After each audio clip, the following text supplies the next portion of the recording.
हमारे मीठे प्यारे बाबा, सचमुच इतने शब्द भी नहीं है कि बाबा हमारा अनादि साथी है, इटर्नल कंपेनियन है। आपने तो, हम सभी ने तो 84 जन्म के लिए हद के कंपेनियंस लिए बहुत सारे, लेकिन बाबा इटर्नल कंपेनियन है। मुझे याद है एक बाहरी एक बहन आई थी, कोई वीआईपी की डॉटर थी, साउथ अमेरिका कोई देश से आई थी।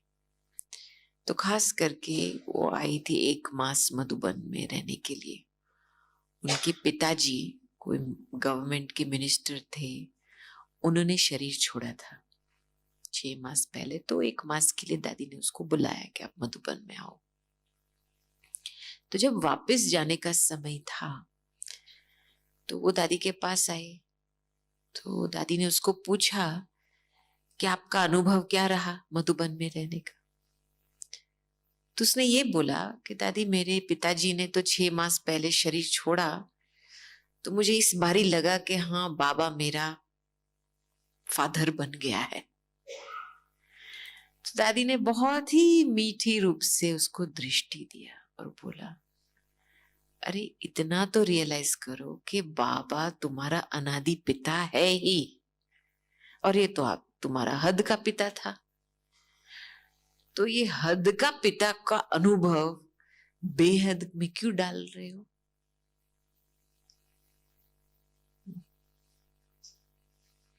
तो पहला तो रियलाइजेशन ये चाहिए कि मुझे एक अनादि के डिमेंशन में अपने आप को लेके जाना है कि ये मेरा अनादि साथी है, पिता है, बंधु है, सतगुरु है, सब कुछ है। जब तक अनादि की फीलिंग नहीं आएगी ना, तब तक संबंध में संशय उठता रहेगा। हमारे तरफ से तो प्यार होगा, लेकिन बाबा सचमुच मेरे को प्यार करता है ये संकल्प कहां से आते हैं? देह भान की अनुभूति से आते हैं ना। लेकिन जब मैं आत्मा, अनादि आत्मा, उसकी भासना में अमर्ज हो जाते हैं, और ये अनादि संबंध है, तुरंत सब संशय मिट जाता है तुरंत। और जैसे आपको वो अनादि संबंध की खुशी महसूस होती है, ठीक है। तो पहले हम हद से बेहद में जाते हैं, क्योंकि सर्व संबंधों की अनुभूति बाबा के साथ बेहद के संबंध है, हद वाले संबंध नहीं है। ये पहले समझ में आनी चाहिए। और ऐसे नहीं कि हम हमारे हद वाले संबंध को बेहद बना देवे, लेकिन ये फाउंडेशन है कि बार बार मैं अनादि आत्मा हूं, वो मेरा अनादि साथी है। ये फाउंडेशन चाहिए। फिर हम जब संबंध की बात उठाते हैं तो मुझे लगता है कि ऐसे इस मनुष्य सृष्टि में ऐसा कोई व्यक्ति है ही नहीं जिसके साथ आप सर्व संबंध निभा सकते हो। इम्पॉसिबल। और ये सबसे बड़ी खूबी है परमात्मा की कि वो अपने आप को मोल्ड करेगा आपके लिए। आप जो चाहेंगे वो बन सकता है आपके लिए। ये है परमात्म प्यार स्नेह की खूबी। ये निशानी है कि प्यार माना अपने आप को मोल्ड कर देना, जो जिसको चाहिए उस रूप में उस आत्मा को देना। अभी मैं अपने आप को पूछती हूं कि जो मेरा संबंध है बाबा के साथ, इतना प्यार है जो मैं अपने आप को हर एक संबंध में मोल्ड कर सकती हूँ। तो वो बाप है मेरा, तो मैं खुद को अपने आप को सही बच्चा बना सकती हूँ। वो टीचर है तो मैं अपने आप को मोल्ड करके एक्यूरेट स्टूडेंट बन सकती हूँ। समझ में आई बात? संबंध माना 2 वे, नॉट 1 वे स्ट्रीट। माना वो अपने तरफ से बाबा खुद मोल्ड करके आपको जो संबंध चाहिए, चाहे माँ का चाहिए, बाप का चाहिए, सखा का चाहिए, जो भी चाहिए, छोटा बच्चा का भी चाहिए, वो उस रूप में अपने आप को मोल्ड कर देगा। लेकिन वो प्यार को खींचने के लिए हमको भी मोल्ड होना पड़ेगा, राइट? ऐसे नहीं कि हम अपने हद के बंधन में बैठ करके बस भगवान को चिल्लाते रहे, हमको छुड़ाओ छुड़ाओ छुड़ाओ। स्नेह ऐसी चीज है जो दिल का स्नेह होगा तो आपको सचमुच सर्व संबंधों का रस आप जरूर लेंगे। लेकिन हमारे स्नेह में, हमारे प्यार में कोई भी आकर्षण का मिक्सचर होता है या पुराने संस्कार, मोह का संस्कार का मिक्सचर, मिलाव होता है उसमें, तो क्या होता है, वो 100% प्योर प्यार जो होना चाहिए उसका डाइल्यूशन हो जाता है। और जब डाइल्यूशन होता है तो क्या होता है, समय अनुसार, जरूरत अनुसार संबंध रखते, राइट? समय अनुसार, जरूरत अनुसार। जैसे प्यार स्वार्थ का प्यार हो जाता है,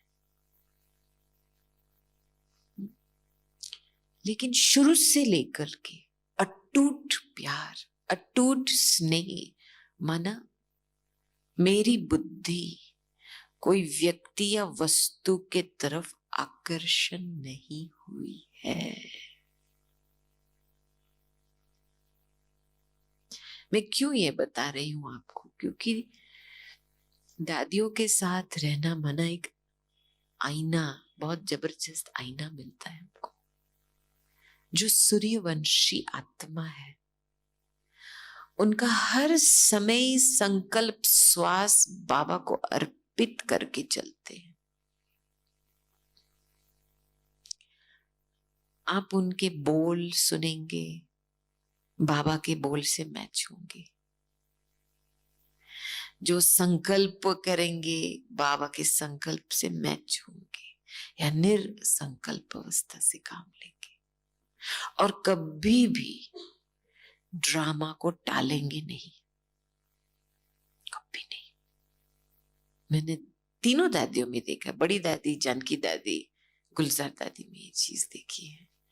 एक तरफ से बाबा बेस्ट फ्रेंड, साथी है, दूसरे तरफ से ड्रामा फ्रेंड है, और बीच में साक्षी होकर के चल रहे हैं।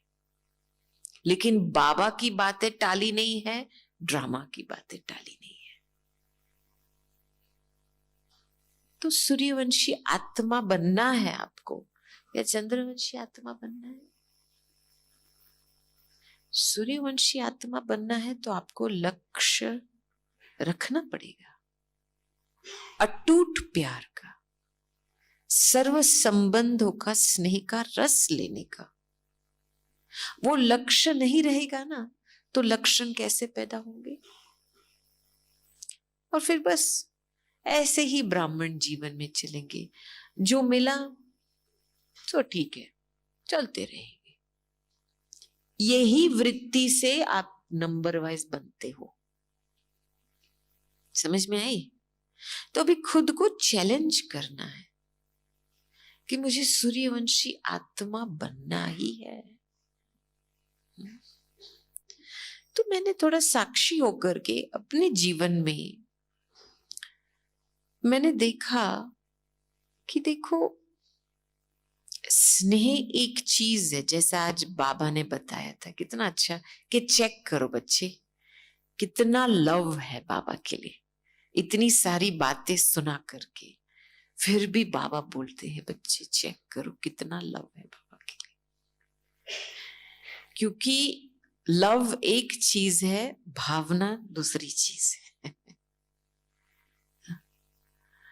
लव एक सचमुच एक प्योरिटी से पैदा हुई एक फीलिंग, सच्ची फीलिंग होती है, क्लीन फीलिंग होती है। भावना कभी कभी बदल सकती है, सिचुएशन, प्रमाण, संबंध, प्रभाव के प्रमाण। जैसे हमारी भक्ति भावना बहुत है, पूजा करके करके करके कर्म करके भावना बनती है और हम उस भावना के आधार से चलते हैं। लेकिन डिटेल में देखा जाए तो प्यार का परसेंटेज कितना है, अटूट प्यार कितना है। मुझे ये बात बहुत अच्छी लगती थी दादी की, कि संबंध को निभाने के लिए दो चीजें चाहिए। डेफिनेटली स्नेह भरी भावना किसी के प्रति, रियल लव की फीलिंग चाहिए किसी के प्रति, और वो भी टूटे नहीं ऐसी फीलिंग चाहिए। क्योंकि हम संबंध में आते हैं लेकिन एक्सपेक्टेशन के कारण, कुछ कारण के प्रमाण वो भावना बदलती है उसके प्रति। देखो माँ का जो स्नेह होता है बच्चा के प्रति कितना प्योर है। जितना भी नटखट बच्चा है, माँ का प्यार कभी टूटता है? टूटता है बच्चे का? कभी नहीं। परमात्मा का ऐसा प्यार है हमारे तरफ, कभी बाबा की भावना हमारे तरफ बदलती नहीं है। भल हम बाबा को कितने प्रतिज्ञा करे, प्रॉमिस करे, बाबा ये कर, फिर हम वो प्रॉमिसेस भी टूट जाते हैं, झूठ भी बोलते। कभी कभी बाबा को अच्छी तरह से दिल का वार्तालाप करते हैं, फिर भूल जाते हैं क्या बोला बाबा को।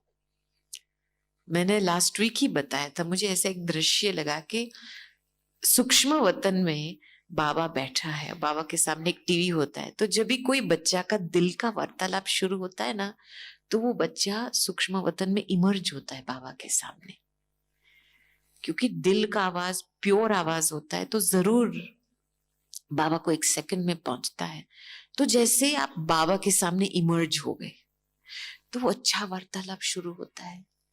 फिर बाबा को बहुत अच्छा लगता है, तो एक सेकंड आप हाजिर हो और फिर दूसरे सेकंड गायब। तो बेचारा बाबा देखता है, अरे बच्चे एक सेकंड में इतना अच्छा वार्तालाप कर रहा था, दूसरे सेकंड में कहां चला गया? बुद्धि की लाइन बिजी, कोई और स्थूल बात याद आई, विचार आया, कुछ ऐसी चीज याद आई, सूक्ष्म वतन से एग्जिट हो गए। जैसे कहते हैं ना, भूल गए, विस्मृति हो गई, तो बाबा के सामने हाजिर नहीं रहे उस समय। तो बाबा के लिए भी एक कॉमेडी शो बन जाता है ना, एक सेकंड में आते हैं, आधे वार्तालाप से एग्जिट हो जाते हैं, अधूरी बात रह गई। हाँ, फिर बाबा तो इंतजार करता है, बच्चा कब आएगा मेरे सामने। हाँ, तो मुझे ये लगता है कि जब हमारी भावना सच्ची होती है तो ऐसी फीलिंग आएंगी कि हम सदा बाप के सामने हाजिर हैं। जैसे एक माँ के लिए बच्चा सदा ही हाजिर रहता है, चाहे वो स्थूल में है या नहीं है उसके सामने, उसकी स्मृति में हाजिर रहता है। सेम थिंग विद बाबा। तो बाबा भावना की बात, सच्चे प्यार की भावना। दूसरी है भासना। देखो, भासना ऐसी चीज है कि आपको स्थूल में आने के कर्म करते हुए भासना आप दे सकते हो, ठीक है। हम यहाँ नहीं आते, हम आपके साथ शेयर नहीं करते तो आपको भासना नहीं मिलती। प्रैक्टिकल है। तो मैं दूर बैठे बोल सकती हूँ कि देखो, हाँ मेरा आपसे बहुत प्यार है, लेकिन प्रैक्टिकल में आकर के कर्म तो नहीं किया ना, आपके सामने हाजिर तो नहीं हुई, कम्युनिकेशन नहीं हुआ ना। तो भासना लेना देना बहुत इंपॉर्टेंट है, और उसके लिए चाहिए एक बाबा के लिए, बाबा के साथ टाइम टेबल। मना क्या है, कंप्लेंट बहुत आती है, बहन जी क्या करे, इतने घर का काम है, घर गृहस्थ है, हमारे व्यर्थ संकल्प बहुत चलते हैं। चलो, जब संस्कार, पुराने संस्कार उत्पन्न होते हैं मन में, तो किस रूप से आते हैं? संकल्प विचार के रूप में नहीं, ऐसे ऐसे संकल्प आएंगे, ये होना चाहिए, ये होना चाहिए, फट। तो उसमें बहुत सिंपल युक्ति है, मैंने दादी में देखा है बहुत बारी। जो भी कुछ करना था ना, दादी थोड़े समय के लिए साइलेंस में बैठती थी, और इनके जो विचार आते थे वो जैसे साक्षी होकर के देख रही थी। हमको रितसर ये दादी के रूप में दिखाई देता था कि तुरंत जैसा संस्कार आया वैसे नहीं बोलती थी। अभी हमारी आदत है, जैसा मन में आया वैसे बोलो, जैसे फीलिंग आए उसको फॉलो करो। मन मोजी बन जाते हैं, फिर हम सोचते हैं क्यों इतनी प्राप्ति नहीं मिल रही है भगवान से।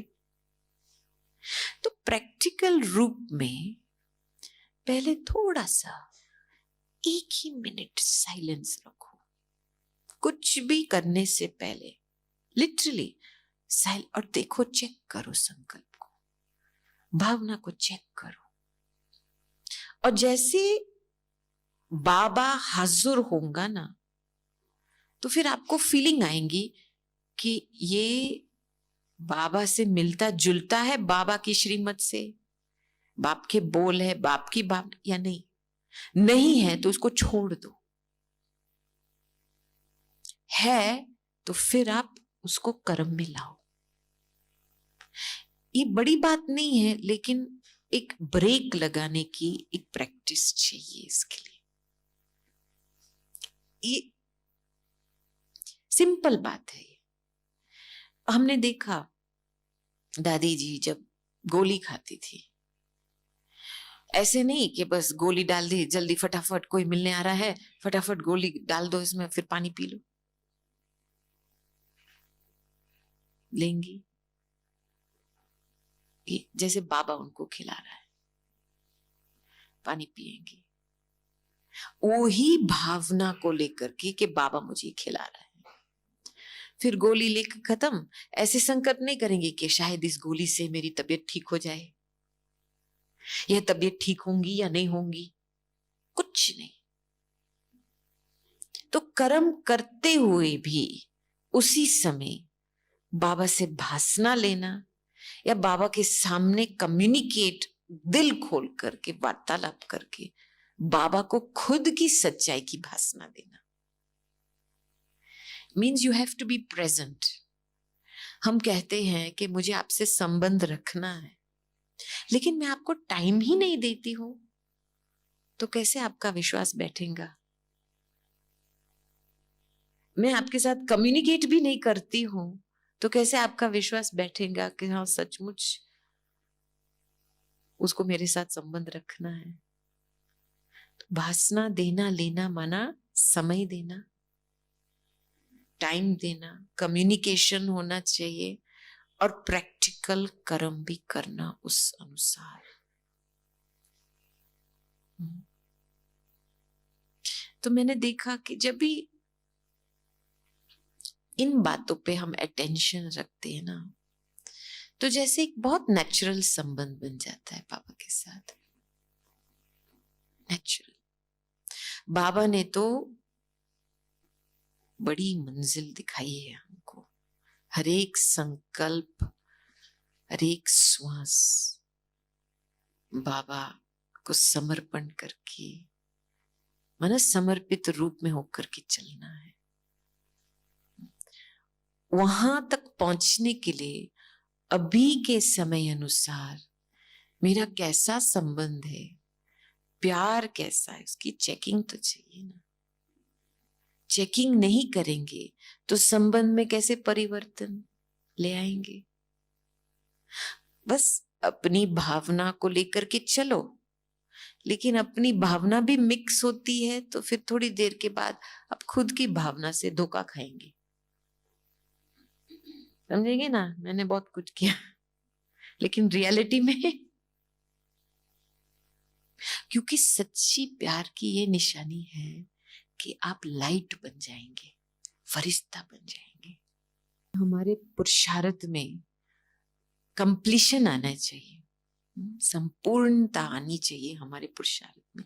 तो आपके पुरुषार्थ में कौन सी ऐसी बात रह गई है जो आपको लगता है जो मुझे कंप्लीट करना है? वो जो फरिश्तापन की स्थिति है जिसमें कुछ भी महपन, मेरापन नहीं है, उसमें मुझे कंप्लीशन लेके आना है।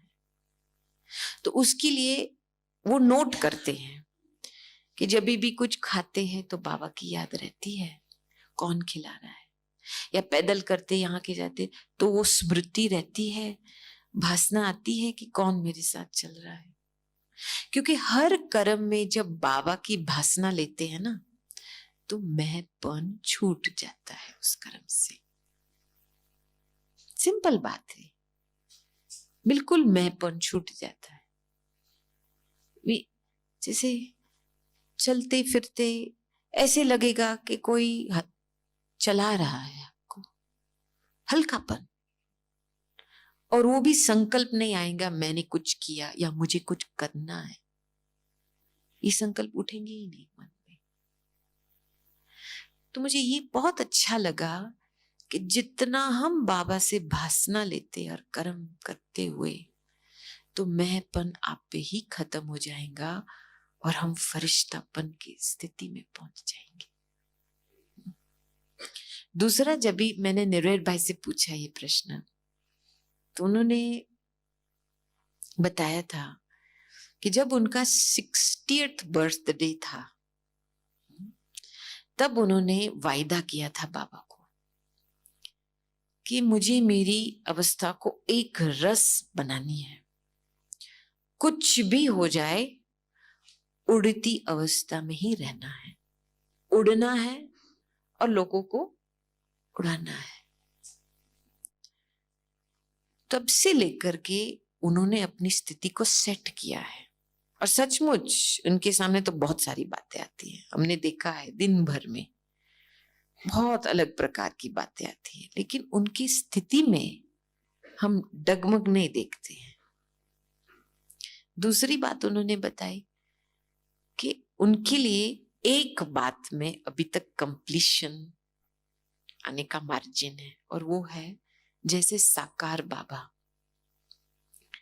एक जगह पे बैठ करके दूर से बच्चों को सकाश देता था और उस सकाश की शक्ति काम करती थी, उस अभ्यास में उनको अभी कंप्लीट होना है। अभी मैं आपसे पूछती हूं, प्यार माना क्या? एक जो डायरेक्शन दिए हुए, डायरेक्शन भी नहीं कहेंगे, लेकिन जो वो चाहता है आप उसको कंप्लीट करके तो दो।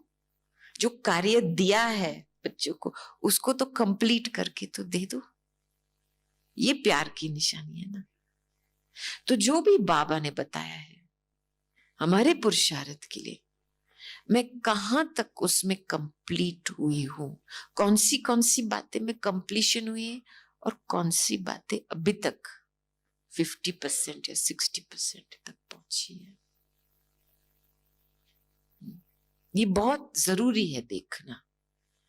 क्योंकि जब तक आप ये दिल से थोड़ा सा, क्या कहूंगी, चेकिंग या इन्वेस्टिगेशन नहीं करेंगे ना, तो जो छोटी छोटी बातें हैं जो दिल को पकड़ के बैठी है, सूक्ष्म में उदासी, निराशा, ये सारे बंधन के निशानी है। वो जैसे आपको पीछे से चलाएगा। मन का मूड चेंज होएगा कभी कभी, तो आप सेवा करेंगे लेकिन मूड के प्रमाण। मूड होगा तो करेंगे, नहीं होगा तो नहीं करेंगे। इसमें ही आपकी स्थिति नंबर वाइज बनती है। तो मैं जो 3 बातें पहले सुनाने वाली थी, मैंने देखा है कि इंग्लिश में एक एक्सप्रेशन आता है, love makes the world go around. कहता है ना, लव से, प्यार से सृष्टि चक्र घूमता है, माना पूरी सृष्टि ही, लव इज सर्कुलेशन। तो मैंने देखा स्नेह, संबंध और सेवा, तीनों बात की एक साइकिल होना चाहिए। ऐसे नहीं कि बस स्नेह है लेकिन फिर संबंध में ऊंचाई नीचा है और सेवा बस स्थिति अनुसार, मूड अनुसार करते।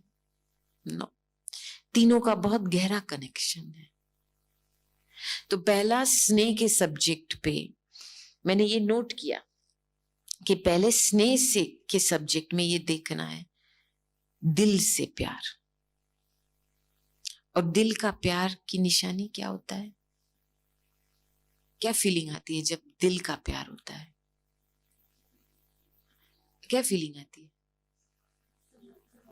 समर्पण अवस्था, जैसे निरसंकल्प अवस्था हो जाती है उस समय। और क्या होता है? और क्या होता है? एक्सेप्टेंस, ऑटोमेटिक आप पे ही एक्सेप्टेंस होती है। और क्या होता है? फीलिंग की बात बताओ मुझे। जब भी दिल का प्यार होता है तो अंदर से कौन सी फीलिंग आती है? आनंद आती है। और क्या? क्या? जो सामने वाले को अच्छा लगे आप वही करेंगे। अंदर की फीलिंग क्या होंगी? करीब की फीलिंग आएंगी। और क्या?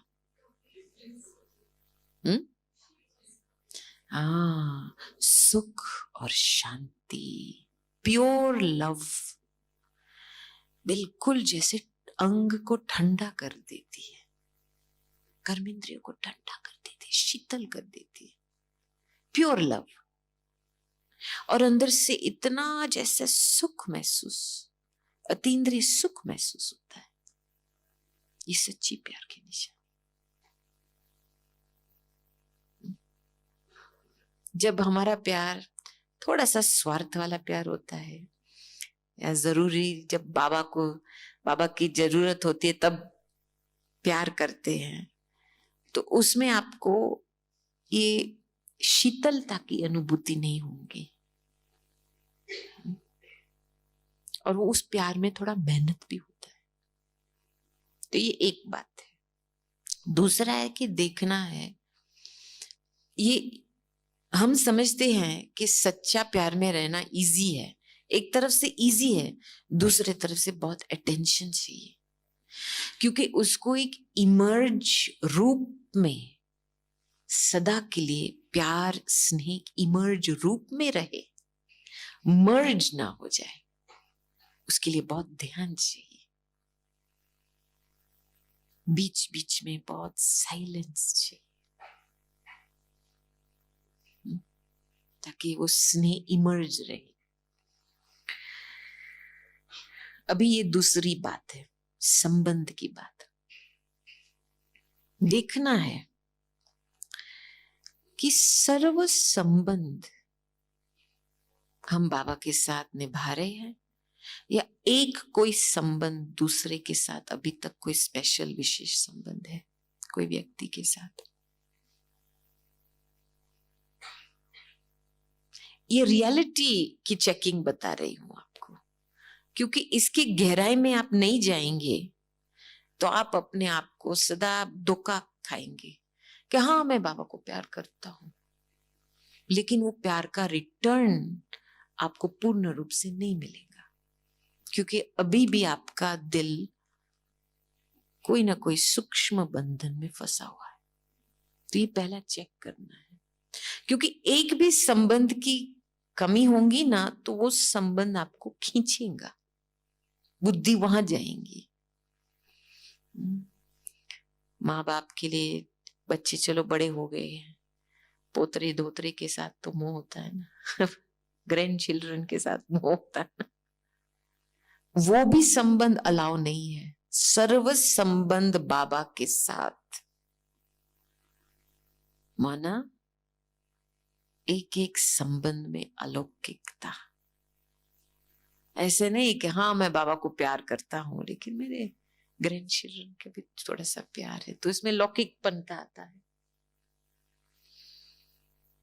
तो ये जरूर चेक करना है कि 100% बाप के साथ है या 50%, क्योंकि थोड़ा सा भी 50% का मार्जिन रहा ना, उसमें लौकिकपना आ जाता है। तो फिर हम कब अलौकिक फरिश्ता बनेंगे? क्योंकि संबंध की शक्ति से ही हम लाइट बनते हैं, हम श्रेष्ठ बनते हैं, हम उपराम रह सकते हैं। और फिर तीसरी बात, मुझे ये शब्द बहुत अच्छा लगता है, स्पिरिचुअल स्वीटनेस।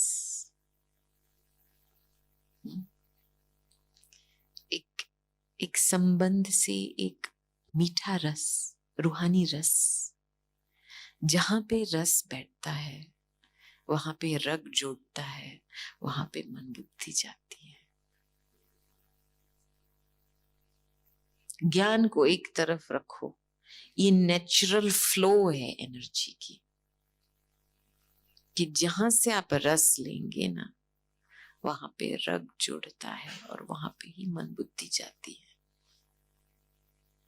चलो हम दिमाग से तो काम लेते हैं, लेकिन रस कहां से लेते हैं?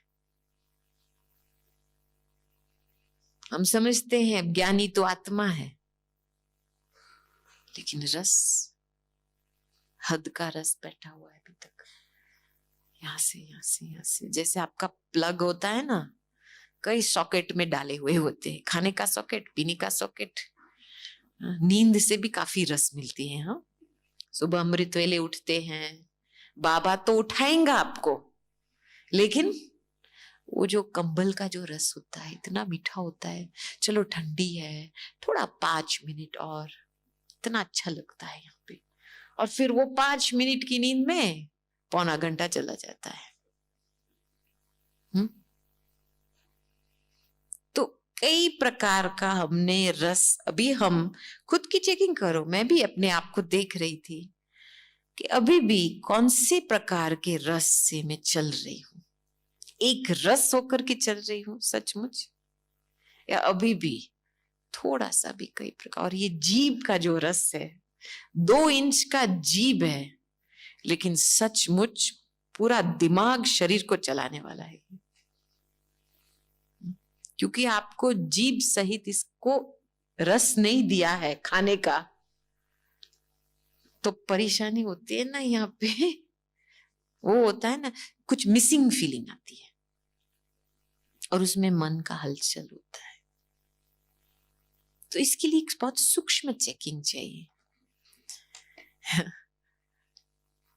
देखो लास्ट में हमने देखा दोनों दादियों को, उनका खाना पीना पता है क्या था? लिक्विड था।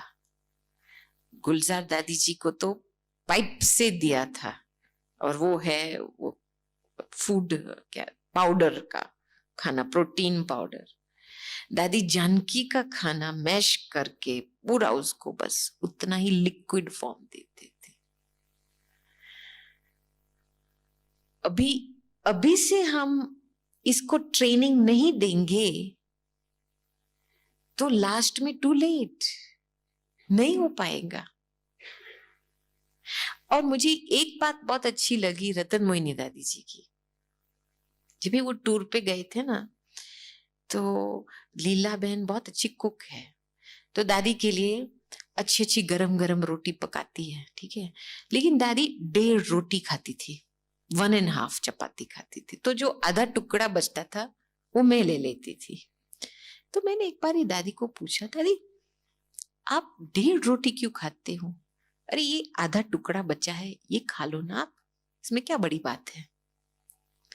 तो दादी ने समझाया कि देखो, मैंने अपने शरीर को समझा है कि उसको चलाने के लिए कितना चाहिए, इतना पेट्रोल चाहिए, ठीक है, इससे मैं चला सकती हूँ, शरीर हल्का भी रहता है, मन के पर असर नहीं आता है।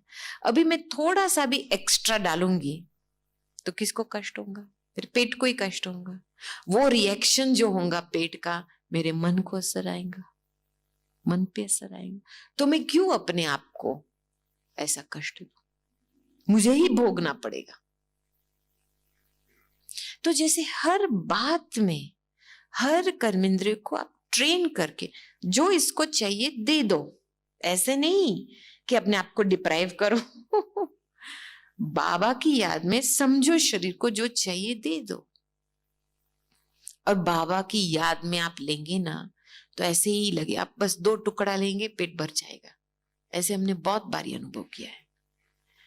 बहुत खाने की जरूरत नहीं होगी। जब इमोशनल होते हो ना तब ज्यादा खाना खाते हो, और भूख भी नहीं पूरी होती है उस समय, क्योंकि इसके पीछे इमोशंस होते हैं।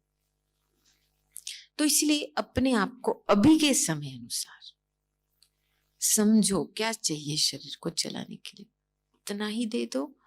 और बाबा की याद, बाबा की भासना लेकर के आप खाओ। फिर आप देखेंगे थोड़े से में ही चलेगा शरीर। फिर तीसरा सब्जेक्ट जो आता है, सेवा का सब्जेक्ट। क्योंकि फुल प्यार माना जो प्राप्ति ली है उसकी यूटिलाइजेशन प्रत्यक्ष रूप में कितना हुआ है, प्रूफ कितना है प्यार का, राइट? पहले तो हम देखेंगे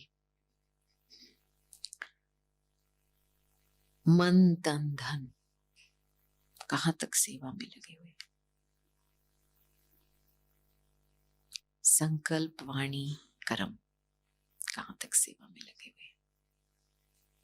हम जब मन तन धन लगाते हैं तो हम खुद अपनी सिक्योरिटी को बाबा के साथ ऐसा अकाउंट खोलते हैं कि 21 जन्मों के केवल के लिए नहीं, पूरे कल्प के लिए हमको एक गारंटी मिलता है कि हमको मन तन धन ईश्वर से सहयोग मिलेगा। और मन तन धन जब यज्ञ के शुरुआत में, जब ब्रह्मा बाबा ने, जो आदि रतन है, उन्होंने स्वाहा किया है, तब तो यज्ञ रचा ना, नहीं? और शुरू में आप देखेंगे इतने सारे परिवार आए थे बाबा के पास। क्या किया? मन तन धन स्वाहा किया, इसीलिए तो यज्ञ रचा ना, यज्ञ बढ़ा। तो मुझे भी यज्ञ को आगे बढ़ाने के लिए मन तन धन कितना स्वाहा हुआ है। ऐसे नहीं कि मन से बस बाबा को याद करो, तन कोई और जगह यूटिलाइज हो जाए। सबसे, मैं आपको बताऊं, सबसे बड़ा पाप लौकिक परिवार में होता है धन के कारण। हम तो ऐसे ऑर्डिनरी रूप में लेते हैं कि ये मेरा बच्चा है, ये मेरी है, और वो ऑर्डिनरी रूप में जो लेन देन होता है उसमें आपको पता नहीं चलता है वो धन कहाँ यूटिलाइज हो रहा है। मैं आपको सिंपल एग्जांपल देती हूँ। मैं ग्रीस में थी, काफी 5-6 साल पहले की बात थी। तो एक पब्लिक प्रोग्राम में एक माताओं का ग्रुप था, उनका एक स्पेशल ग्रुप था। तो उसमें से एक माता मेरे पास आई, कहते हैं बहन जी मैं आपको वापस लेके जाऊं सेंटर पर, मुझे आपको ड्राइविंग करके लेके जाना है। मैंने बोला ठीक है लेके जाओ। उसकी उम्र शायद 70 इयर्स की थी। तो उस समय गाड़ी में बैठी तो बोला मैं आपसे कुछ बातें करूं, पूछूं, मेरा एक प्रॉब्लम है मेरे लाइफ में। बोला ठीक है। मेरा एक बच्चा है। अभी उसने जब बच्चा शब्द यूज किया तो मेरे मन में वो फीलिंग आई कि ये इतनी बुजुर्ग लगती है, उसका बच्चे कितने साल का है। तो मैंने उसको पूछा, अच्छा आपने बच्चा बोला तो कितने साल का है? कहते वो 43 इयर्स का है। मैंने बोला टेक्निकली स्पीकिंग ये आपका बच्चा नहीं है, ये एडल्ट है। पहला ये करेक्शन किया जाए। ठीक है, आगे की बात क्या है? कहता है देखो बहुत सालों से वो बहुत मोटा हो गया है, कमरे में रहता है, बाहर नहीं निकलता है, जॉब की ढूंढने के लिए कोशिश नहीं करता है, ड्रग्स पे है, वो अभी इतना मोटा हो गया है कि उसको श्वास की तकलीफ हुई है और मुझे इतनी चिंता है कि शायद वो रातों रात उसका श्वास ना घट जाए, वो शरीर ना छोड़ देवे। तो मैंने ये सारा सिचुएशन सुना तो फिर मुझे अंदर से ये प्रश्न उठा कि जॉब नहीं है तो उसको ड्रग्स के लिए पैसे कहां से आते? ये सारी बातें कैसे हो सकती है? कुछ है इसमें, कुछ दाल में कुछ काला है। तो फिर मैंने इसको पूछा, चलो वो ड्रग्स ले रहा है तो उसको पैसे कहां से मिल रहे? ड्रग्स से उसके पास पैसे कहां से? कोई आदमी को पैसे चाहिए तो मेहनत तो करेगा ना। फिर बात बात में ये बात निकली कि जब वो 18 साल का था तो उसको वीकली अलाउंस मिलता था। उसके माँ बाप ने उसके लिए एक जैसा एक ट्रस्ट फंड शुरू किया था, क्योंकि काफी वेल्थी है वो। तो हर वीक को उसको छोटा छोटा अलाउंस मिलता था और अब दिन तक उस अलाउंस से वो इतना बिगड़ा है। मैंने बोला आप देखो, आप बोल रहे हो वो प्रॉब्लम है, मैं कहती हूं आप प्रॉब्लम हो। आपने इतने समय तक उसको ऐसे पैसे देते रहे और आपको पता है उस पैसे से ये कर रहा है, फिर भी आपने रोका नहीं और आप बोल रहे हो कि ये प्रॉब्लम है।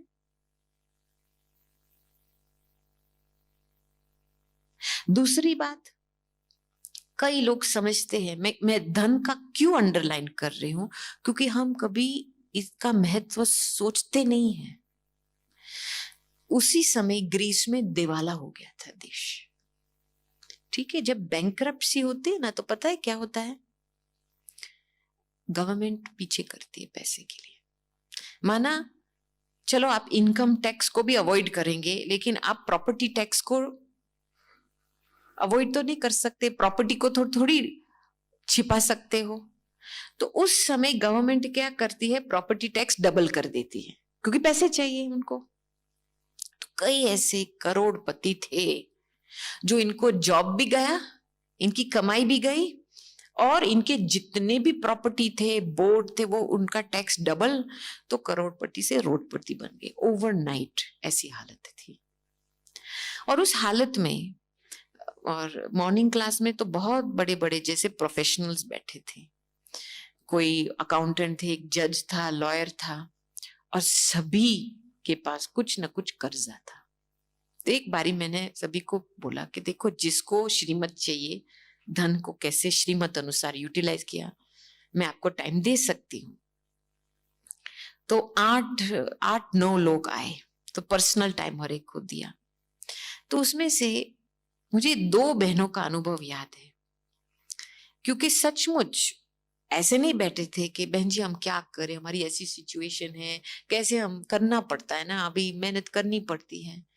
ऐसे वृत्ति लेकर के नहीं आए थे, सचमुच अंदर से, दिल से, कि हमको श्रीमत बताओ, हम श्रीमत के आधार से चलेंगे, क्योंकि हमको अपनी घटनाओं से छूटना है। तो फिर हमने बताया, तो उन्होंने शुरू किया, 2 बातें शुरू की। पहले तो अपनी कमाई कितनी है उसका अकाउंट हिसाब निकाला, फिर कितना वो बाबा के बॉक्स में डाल सकते हैं रेगुलरली, ऐसे नहीं कि बस एक टाइम दे दो, रेगुलरली। एक माता 7 यूरो दे सकती थी वीक में, दूसरी बहन 15 यूरो दे सकती थी वीक में। ठीक है, उसका इतना बचत होता था, लेकिन रेगुलरली। तो 3 मास के लिए वो रेगुलर चलता रहा। दूसरा कि हर एक मास में वो अकाउंट्स रखने को शुरू किया, पर्सनल अकाउंट्स, ताकि देखे मेरा धन कहाँ वेस्ट होता जाता है, क्योंकि एक एक पैसा ब्राह्मण का वैल्यूबल है। तो अकाउंट्स वो हमको भेजते थे हर मास का। 3 मास के बाद क्या हुआ, एक बहन ने मुझे फोन किया, इतनी खुश, इतनी खुश, कहती है बहन जी, श्रीमत को फॉलो करके क्या हमको हमारे प्रॉब्लम से मुक्त हो सकते हैं, ये आज मैंने रियलाइज किया। आज मुझे बैंक ने फोन किया, मेरा 5,000 यूरो का कर्जा था और आज बैंक ने फोन करके मुझे बताया कि केवल हम आपसे 1,500 यूरो लेंगे, आपका दूसरा कर्जा हम खुद चुकता करेंगे। कितना अंदर से इतनी खुश हो रही थी, कहती है ये वंडरफुल। मैंने बोला श्रीमत का मतलब है क्या? आपको अपने बंधनों से मुक्त करना। आप श्रीमत को नहीं फॉलो करेंगे, बस वही बंधन के कंप्लेन करते रहे, वहां ही फंसते रहेंगे। दूसरी बहन फोन करती है मुझे और कहती है मानो आप सोचो नहीं, इस ऐसी सिचुएशन में जो जिसको जॉब भी नहीं मिलता है, मुझे प्रमोशन भी मिला जॉब में और प्रमोशन के साथ 700 यूरो का बोनस भी मिला। देखो, तो मैंने देखा कि सचमुच जो श्रीमत लेकर के मन तन धन को सही रूप से चलाएगा ना, उसको कभी भी इन तीनों बात में कमी नहीं महसूस होगी और ही डबल आता रहेगा। और वो ही 700 यूरो उसने बाबा के बॉक्स में डाला। कहती है बाबा की श्रीमत अनुसार मैं चली, इसलिए ये पहला बाबा को जाना चाहिए। तो अभी हमारी लाइफस्टाइल ऐसे बने, हाँ, कि धीरे धीरे हम बाबा को संभाले और जो बचत है हम उसके ऊपर रहे। ऐसे नहीं कि पहले हम अपना देखे फिर बाबा को लास्ट में। तो सर्व संबंध निभाना है ना, तो प्रैक्टिकल रूप में भी होना चाहिए ना। हाँ? तन मन धन, मन वाणी कर्म, और लास्ट में कि जो भी हमको बाबा से मिलता है, जो शुद्ध संकल्पों का खजाना, ज्ञान का खजाना, शक्तियों का खजाना, गुणों का खजाना, उसको पूरी रूप से यूटिलाइज करे। बाबा से खुशी मिलती है, तो आपने आज के दिन में कितनों को खुश किया है? बाबा से इतना ज्ञान का खजाना मिलता है, आपने इस दिन में कितना ज्ञान से किसी को मुक्ति दिलाई, किसी का उद्धार किया। मानो वो प्राप्तियों की रिसाइकलिंग होनी चाहिए। फिर आपको एक लव का, प्यार का एक सर्कुलेशन महसूस होगा, क्योंकि जितना आप खजाना देते रहेंगे, जितना रिसाइकलिंग होगा उतना बढ़ेगा। ये प्यार का प्रूफ है, राइट? और मैं कहती हूं आपको सचमुच जो प्राप्ति मिलती है, ड्रामा आपके सामने कोई ना कोई एक ऐसे अपॉर्चुनिटी आपको एक देंगा ताकि आप उसका यूटिलाइजेशन करें। लेकिन कभी कभी मूड ऑफ होता है ना, नहीं नहीं आज नहीं करेंगे बहन जी, कल तक छोड़ देंगे। ठीक है, आपका भाग्य भी कल तक आएगा। ये दादी जी की सबसे बड़ी खूबी थी, प्यार माना इंस्टेंट एक्शन, अब नहीं तो कब नहीं।